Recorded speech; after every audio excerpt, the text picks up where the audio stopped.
নমস্কার সবাইকে, আমি দোয়েল আর আমার নতুন একটা মিনি ব্লগে আপনাদের অনেক অনেক স্বাগত। আপনারা তো আগের পর্বে দেখেই নিয়েছিলেন যে আমরা মন্দিরে চলে গেছি, মিষ্টিও বাড়তে লেগে গেছি, অলমোস্ট কমপ্লিটের দিকেই ছিল।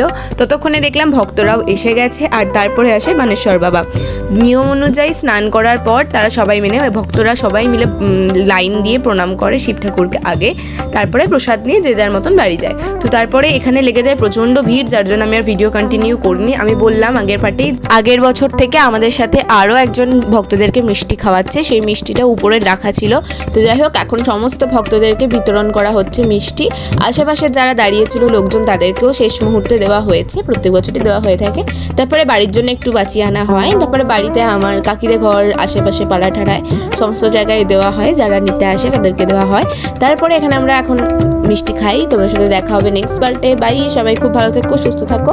আর হ্যাঁ, পয়লা বৈশাখের ব্লগ কিন্তু আসছে, তো সাবস্ক্রাইব। বাই।